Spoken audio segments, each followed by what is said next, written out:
እግዚአብሔር ይባረክ። እንኳን አደረሳችሁ። ትንሳኤና የማይለወጥ ክህነት የሚል ነው ርዕስ የሚሆነው። ብዙ ጊዜ ከሰዎች ጋር ስናወራ ዝም ብለን ካወራን በኋላ ዋና ምን ለማውራት እንደፈለግን ይጠፋብናል።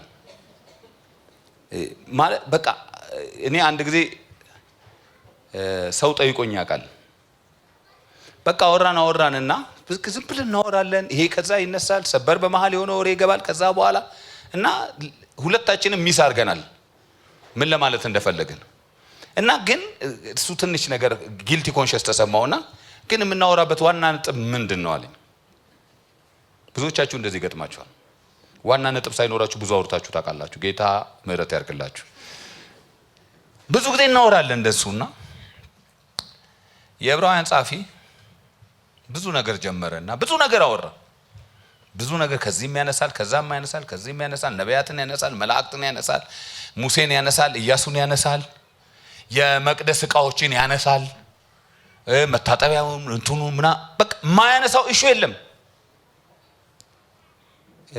ሚሞራይዝ ለማድረግ ከባዱ አንደኛ ነገር የሱ ነው። በቃ ሁሉ ነገር ያነሳል። መቅደሱ ውስጥ እንደዚህ መክስ ለመስገን ከዚህ ደግሞ እንትን ማአት ነገር ያነሳል። ኮንፊውዝድ እንደሆነን የገባው ይመስለኛል። ምዕራፍ 8 ላይ ሲደርስ ከምዕራፍ 1 ጀምሮ አነሳና የበዛብን መሰለው መሰለኝ። ኦኬ በቃ አሁን ልቁም አለና ዋና ነገሬ ማለት የፈለኩት ነገር ይሄን ሁሉ አንስቼ ለመናገር የፈለኩት ዋና ነገር ይሄ ነው ብሎ እሱን ነው የሚያነሳውና ምንድነው የምታነሳው ዋና ነገር? ኢየሱስ ከሁሉ ይበልጣል የሚለውን ነው ማንሳው። እሱንም በኋላ ላይ ያጠባዋል። አሳያችኋለሁ እንዴት እንደሚያጠባው። ሙሴ እጅግ ታላቅ ነቢይና መሪ ነው፣ ግን ከኢየሱስ አይበልጥም። ኢየሱስ ይበልጠዋል። ኢየሱስ ይልቃል አይደል?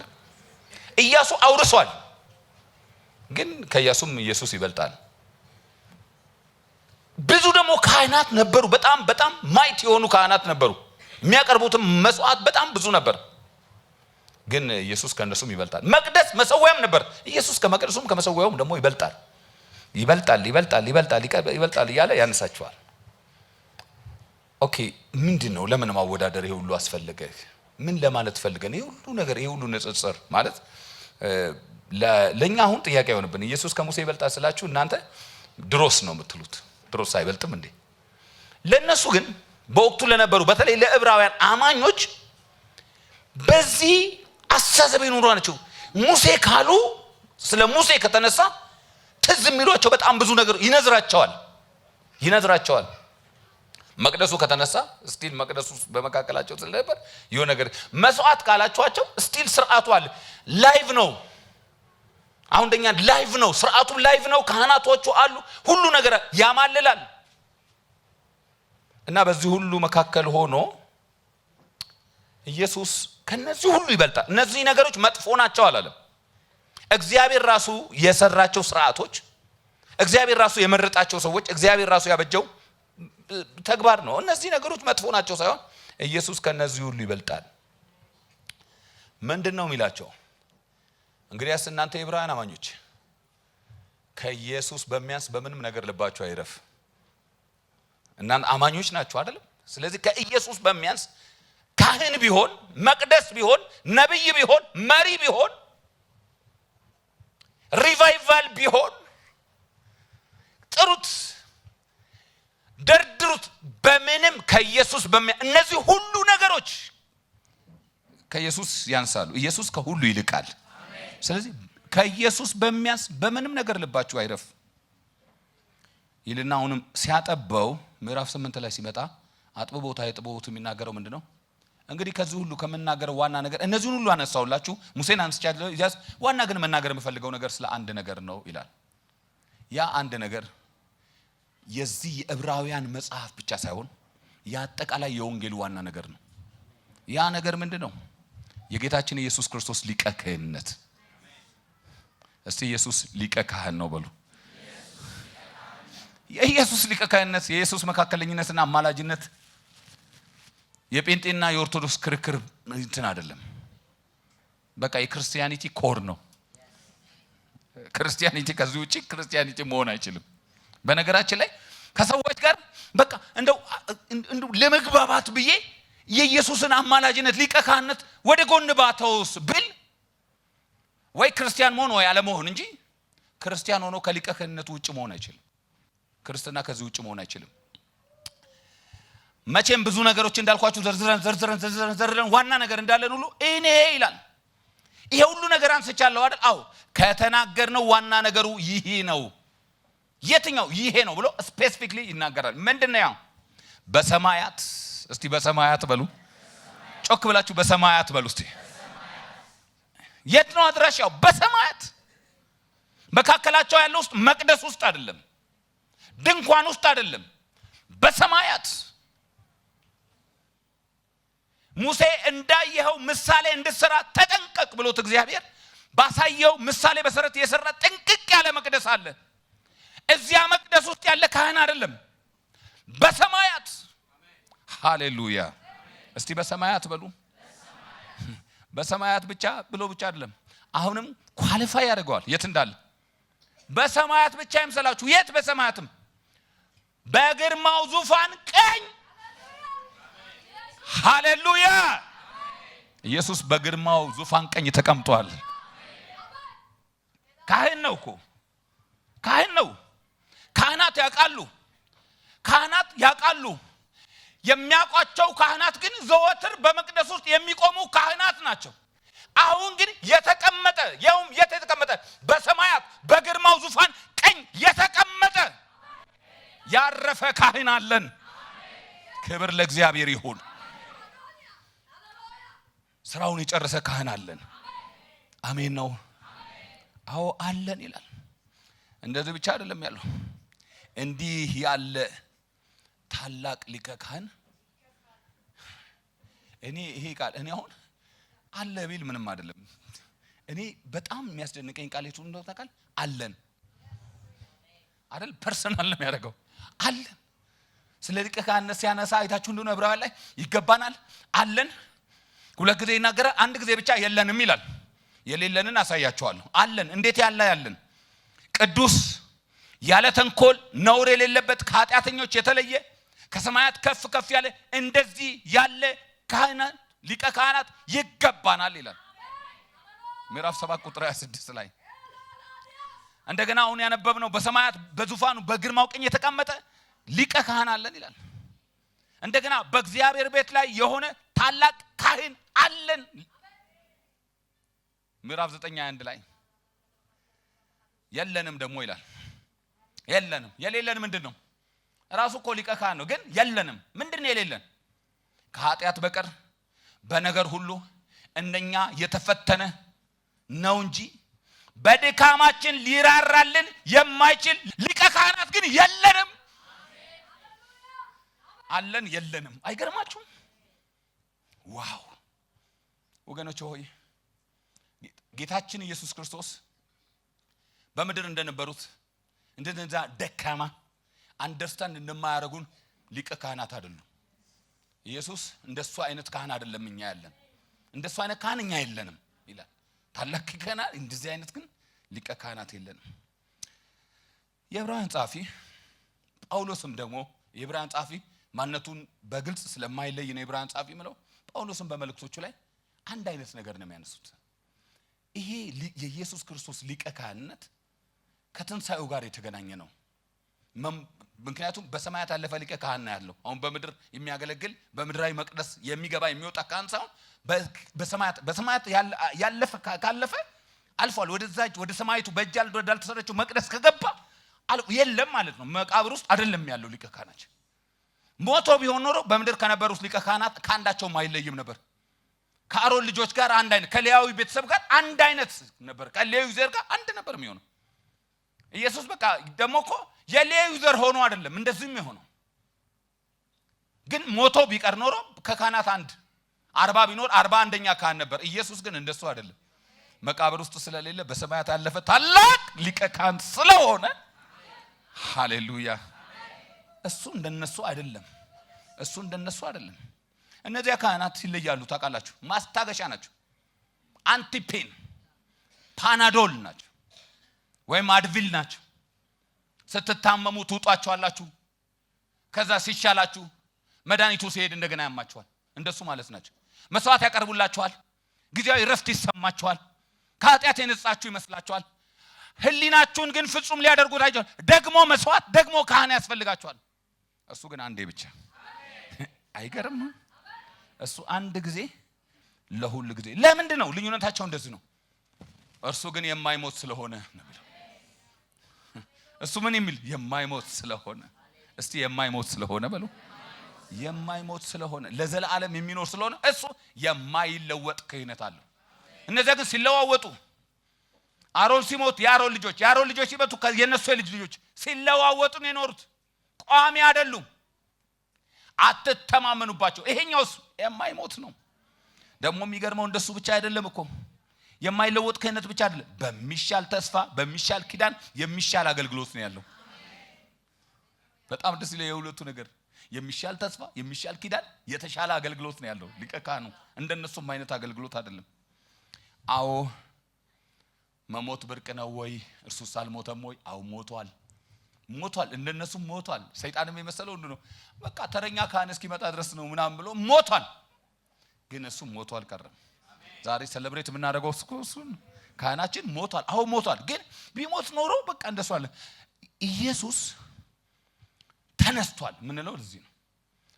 ጳውሎስ ሲነግረን እኮ ይሄ ወንጌል እኮ ስለሌላ አይደለም ይላል አይደል? ሮሜ 1 ላይ የሚነግረን ስለሌላ እኮ አይደለም፣ ስለ ልጁ ነው። ልጁ ምንድነው ያለው ነው? በእግዚአብሔር ኃይል ከሙታን ስለመነሳቱ በኃይልም የእግዚአብሔር ልጅ ስለመሆኑ ወንጌል ሌላ እኮ አይደለም። አንደኛ ቆሮንቶስ ምዕራፍ 15 ላይ ሲናገራችሁ መጽሐፍ እኮ ይሄንን ነው። በቃ መጽሐፍ እንደሚል ጌታችን ኢየሱስ ክርስቶስ ስለ ኃጢአታችን ሞተ፣ መጽሐፍ እንደሚል በሶስተኛው ቀን ተነሳ። ወንጌል ሌላ መልእክት የለውም። የሐዋርያት ሥራን ስታጠኑ 19 ስብከቶች ታገኛላችሁ። ሌሎች ተጨማሪ ስብከቶች አሉ ከ21 እስከ 25 የሚደርሱ ግን 19 ተሰጥ ያሉ ኩልል ያሉ እነዚህ ስብከቶች ማዕከላዊ መልእክታቸው ምን አንድ ጭብጥ ነው የሚናገሩት። እንደውም ጴጥሮስም ሲናገር ምን ነው? እናንተ ገደላችሁት፣ እግዚአብሔር ግን ከሙታን ምን አለው? አስነሳው ይልና እኛም ለዚህ ነገሮች ምስክሮች ነን። ሌላ ነገር አይደለም የምትመሰክር። እኛ ምን መሰከረው? ምስክርነታችን ኢየሱስ ተነስቷል። ሞቷል ብንል ብርቅ አይደለም እኮ ኢየሱስ ተነስቷል። የሞተማ ማዕት አላቸው እነሱ። ሁሉም ሃይማኖት የሞተ መሪ አላቸው። ኦንሊ ክርስቲያኒቲ ነው እንደገና የተነሳ ጌታ ያለው። ክርስቲያኒቲ ሕያው ነው የምንለው ለዙ ነው። ሃይማኖት ብቻ አይደለም፣ ሜር ሪሊጅን አይደለም። በቃ እንደ ማንኛውም ተራ ሃይማኖት አይደለም ክርስቲያኒቲ። ስርዓት እየፈጸምንበት የምንኖርበት ተራ ሃይማኖት አይደለም ክርስቲያኒቲ። ክርስትና ትንሣኤ ባይኖረው ኖሮ ከሃይማኖቶች ሁሉ አሳዛኝ ሃይማኖት ነው። ባለፈው የእህታችን የምስጥረን ሚሞሪያል ሰርቪስ እናረግ የሰበኩት የተናገርኳችሁ ነገር ታሳውሳላችሁ። ክርስትና ትንሣኤ ባይኖረው ኖሮ ኢየሱስ ከሙታን ባይነሳ ኖሮ ከሁሉም ሃይማኖቶች አሳዛኝ ሃይማኖት፣ ፌል ያደረገ ሃይማኖት ክርስቲያኒቲ ይሆን ነበር። ስለ ዴቪድ ጀርሚያ ስለሚባለው ሰባኪ ዛን ቀን ነግራችኋለሁ። ዴቪድ ጀርሚያ እንደዚህ ብለው ተናገሩ። ይሄንን ፓሴጅ አንደኛ ቆሮንቶስ ምዕራፍ 15 ሲሰብኩ እንደዚህ አሉ። እየተናገሩ በመሃል ላይ እንባቸው እንዲህ ያቀረሩ በጣም እንትን ብሏቸው ይነው አሉ። ክርስቲያን ትንሣኤው የጌታ ትንሣኤና የሙታን ትንሣኤ የክርስቲያኒቲ ኮር ነገር ነው አሉ። እንደዚህ ብሎ እንደውም የወንጌል ሜሴጅ እንዲህ ምንም ነገር ማዕከላዊ ጭብጥ ነገር አይኖረውም ነበር ካሉ በኋላ እንዲህ አሉ። ታውቃላችኋል ብዙ ስራዎች ብዙ ተግባሮች ያከናውናሉ። ከብዙ ተግባሮችና ከብዙ ስራዎች መካከል በጣም ወደው ሰባኪነቴን ነው አሉ። አንድ እውነት ግን ልንገራችሁ፣ ኢየሱስ ከሙታን ባይነሳ ኖሮ እውነት የኢየሱስ ክርስቶስ ከሙታን መነሳት ውሸት ቢሆን ኖሮ የመጀመሪያ ስራ መለቀው ሰባኪነትን ነበር። ምክንያቱም መሰከር ለሆነለት አልችልም ነበር። ስብከትን ምቀጥልበትም ምንም ሌላ ምክንያት አላገኝም ነበር። ሰባኪ ሆኜ እንድቀጥል ያደረገኝ ኢየሱስ መነሳት ነው። ጳውሎስ እኮ እሱ ነው የሚናገረው። ጳውሎስ እንደዚህ ይላል፣ ኢየሱስ ከሙታን ባይነሳ ኖሮ ምን ይሆን ነበር? እንዴ ምን ይሆናል? እምነታችሁ ከንቱ ናታ። እምነታችሁ ከንቱ ነው። እምነታችሁ ብቻ አይደለም፣ በጣም ያሳዝነው ደግሞ በከሰፍራ ስፍራ እየሄድን ከአንበሳ ጋር ሁሉ እየታገልን ያ ሁሉ ዋጋ ከፍለን የመሰከርነው ምስክርነታችን እግዚአብሔር ከሙታን አስነስቶታል ብለን በማለታችን እኛም የሱ ሐሰተኛ ምስክሮች ነው ነበር። ምስክርነታችንም ከንቱ ውሸት ነበር አለ። ኢየሱስ ባይነሳ ኖሮ ኢየሱስ ባይነሳ ኖሮማ እስካሁን ድረስ በኃጢአታችሁ አላችሁ። ኢየሱስ ባይነሳ ስለ ስሙ ዋጋ ከፍለው የሞቱት እግዚአብሔር ከኃጢአታችን አንጽቶናል፣ ከክርስቶስ ኢየሱስ ከጌታችን ሞት የተነሳ እግዚአብሔር ተቀብሎናል ብለው ያሉ ያንቀላፉ ሰዎች ሁሉ በቃ ጠፍተዋል ማለት ነው። የመጨረሻው ቃል ግን ትገርመኛለች። ኢየሱስ ከሙታን ባይነሳ ኖሮ ዋው የሚያሳዝነው ይሄን ቃል በጣም ነው ወደው ከሰው ሁሉ ይልቅ ምስኪኖች አይገርማችሁ የሚታዘንልን ሰዎች እንሆን ነበር። ግን ኢየሱስ የሙታን በኩር ሆኖ ተነስቷል። ስሙ ይባረክ። እሱ በመነሳቱ ምን ሆነን? የመጀመሪያው ነገር በእውነት ኢየሱስ ከሙታን ሲነሳ ያረጋገጠው አንድ ነገር ምን ነው ታውቃላችሁ? የእግዚአብሔር ልጅነቱን አረጋግጦልናል። እሱ የእግዚአብሔር ልጅ ነው። እግዚአብሔር ልክ ከሙታን ሲወጣ ሲነሳ ምን አንተማ ልጄ ነህ እኔ ዛሬ ወልጄሃለሁ አለው። በቃ የእግዚአብሔር ልጅነቱ የተረጋገጠው በትንሳኤ ነው። ማንም ሌላ መቃብር ፈንቅሎ የተነሳለ። ስለዚህ ነው በኮንፊደንስ ሄደው እናንተ የተሰቀላችሁትን እግዚአብሔር ግን አስነሳው የሚሉት። ይሄ ምስክርነት በጣም ትልቅ ነው። እግዚአብሔር ከሙታን አስነስቶታል፣ እኛም የዚህ ነገር ምስክሮች ነን ሲሉ ማያፍሩት ለዛ ነው። እኔ በእውነት ኢየሱስ መነሳት እኮ አያሳፍረንም አይደል? እንዴት ያሳፍራል? ኢየሱስ እኮ ከሙታን ተነስተዋል አይደለም እንዴ? ኢየሱስ ከሙታን ተነስተዋል። ሌላው ኢየሱስ ከሙታን ሲነሳ ኃጢአትና ሞት ተሸንፈዋል። አንድ ቀን ዝማሬ እንዘምራለን እዚህ ሞት ሆይ መውጊያ ይታል ሞት ሆይ ምንለው አሁን ተስፋ እየታየን ነው።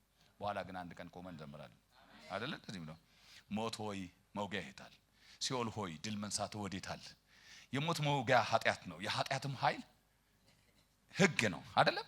በክርስቶስ ኢየሱስ በጌታችን ድል መንሳትን ለሚሰጠን ለእግዚአብሔር ምስጋና ይሁን አይደለም? እንደሱ እኮ ነው። አንድ ቀን እንዘምራለን፣ አንድ ቀን እንዘምራለን። መቼ ኢየሱስ እንደተነሳ እኛም እንደምንነሳ እናውቃለን። ይሄ የሚሞተው የማይሞተውን እንደሚለብስ እናውቃለን። ለአማኞች ተስፋን ሰጥቷል። ተስፋን ሰጥቷል። የኢየሱስ መነሳት ተስፋ። እሱ ከተነሳማ እንነሳለን። እሱ ከተሻገረማ እንዲህ ይኸውላችሁ እኛ ሁላችን ሞት ገደል ላይ ቆመን ስንፈራ ጌታችን ኢየሱስ ክርስቶስ ሲሞት እንደ ሐዋርያት ምን አለን?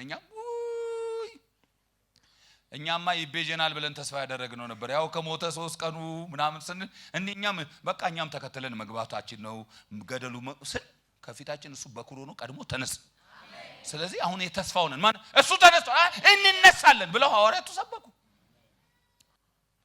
የትንሳኤው ኃይል በሽታችንን ይፈውሳል እና ምን አለን? የትንሳኤው ኃይል ከብዙ ተጽዕኖች ነፃ ያወጣናል። የትንሳኤው ኃይል በምድርም በጣም በልዩ ልዩ ሁኔታ በክብር ያኖረናል። ግን ተስፋችን እሱ አይደለም። ተስፋችን ከዚህ ያልፋል። በምድር ስጋዬ ባይፈወስ በሰማይ ግን እርግጠኛ ነኝ እንደገና ዳግም ተነስቼ በክብር ከእርሱ ጋር እኖራለሁ። እሱ እኮ ነው ተስፋችን። ክብር ለእግዚአብሔር ይሁን። ይሄ ነው ተስፋችን ማለት ነው። በምድር ላያልፍልኝ ይችላል። ለአንዳችንም እግዚአብሔር ሁላችሁም የጊዜ ጉዳይ እንጂ መኪና ትነዳላችሁ አላለንም። አንዳንዶቻችሁ አልመረጥኩም እንዳትቀየሙኝ መኪና ሳትነዱ ወደ ጌታ የምትሄዱ ሰዎች ልትኖሩ ትችላላችሁ። ኢዳዝም ማረር ችግር የለውም። ግን እኔ ተነስቼ የሚቀር ሰው ግን የለም። ሁላችን ግን እንነሳለን። ለዚህ ነው እኮ የሚለው ሁላችን ነው የሚለው። ሁላችን ግን እንነሳለን። ይሄ ለአማኞች የክብር ተስፋ ነው። ትንሳኤው የሚሰጠን እሱ ነው። ሌላው የጌታችን ኢየሱስ ክርስቶስ ትንሳኤ ያረጋገጠልን ነገር ቋሚ ጠበቃ እንዳለን ነው። ቋሚ በቃ ግራጁዌት ያደረገ ጠበቃ አለን። ፕሮፌሽናል የሆነ ጠበቃ አለን በሰማይ ዘወትር ስለኛ ሊያማልድ በሕይወት የሚኖር።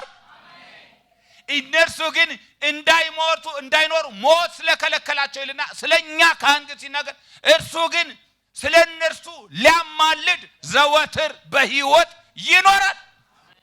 እሱ ሞት ይዘው ዘንድ እኮ ያልቻለ ጌታ ነው። ኢየሱስ ጌታ ነው ብዙ ጊዜ ያስብልናቸዋል። ዛሬ አንድ ነገር ላስብላችሁ። እስቲ ቀኝ እጃችሁን ከፍ አድርጉና ኢየሱስ አማላጄ ነው በሉ። እስቲ ኢየሱስ አማላጄ ነው። ግዴላችሁ በደንብ ጮክ ብላችሁ ኢየሱስ አማላጄ ነው በሉ። ኢየሱስ አማላጄ ነው። ተጋብዛችሁ የመጣችሁ በመካከላችን ካላችሁ ግዴላችሁ ኢየሱስ አማላጃችን ነው። ትንሣኤው የሰጠን እንዲህ አለ ቋሚ የሆነ ተስፋ ነው። አሁን ካህን አለኝ፣ እኔ መደከም ነኝ፣ እኔ ምዝል ነኝ፣ እኔ መወድቅ ነኝ። ግን በድካሜ የሚራራኝ በድካማችን ሚራራልን ምንለው በድካሜ የሚራራልኝ ቋሚ ግን እዛ አስቀምጫለሁ። እኔ እኮ እዚህ ነኝ። በዙፋኑ በግርማው ቀኝ የተቀመጠ ግን ካህን በትንሣኤው አማካይነት ተቀምጦልኛል። ተነስቷል እሱ። ስለዚህ ተቀምጦልኛል። የመጨረሻ የእምነታችን መሰረት እሱ ነው። እንዳልኳችሁ ቅድም እሱ ካልተነሳ እምነታችን፣ ስብከታችን፣ ምስክርነታችን ሁሉ ነገራችን ከንቱ ነው። ከተናገርነው ዋና ነገር ይሄ ነው ያላችሁ። እኛ የምንከተለው ሃይማኖት ብቻ አይደለም። ሃይማኖት አይደለም። እኛ የምንከተለው ሃይማኖት ብቻ አይደለም። ሕያው አዳኝ አለን። ሕያው ሊቀ ካህን አለን። የማይለወጥ ክህነት ያለው ካህን አለን። የተሻለ ተስፋ አለን። የሁሉ ግን የቆመው ትንሣኤው ላይ ነው። ስለዚህ it's very important። ትንሣኤ ለአማኞች ማለት በቃ ይሄ በአመት አንድ ጊዜ ሴሌብሬት የምናደርገው አይደለም። ሁሉ ጊዜ መሰበክ ያለበት። ሐዋርያት አልኳችሁ እኮ 19 ጊዜ ሰብከው 19ኙም ላይ ትንሣኤን የሰበኩት። እኛ ደግሞ 360 ጊዜ ሰብከን 361ኛ ነው ትንሣኤ የምንሰብከው። ስለዚህ ያለ ኃይል ነው የምንኖረው፣ ያለ ተስፋ ነው የምንኖረው፣ በድካም ነው የምንኖረው፣ ሌላ ነገር ነው የምንኖረው። ትንሣኤው የስብከታችን የእምነታችን ኮር ነው፣ ማዕከላዊ ነገር ነው። ጌታ ይህን እንድናስተውል ይርዳን።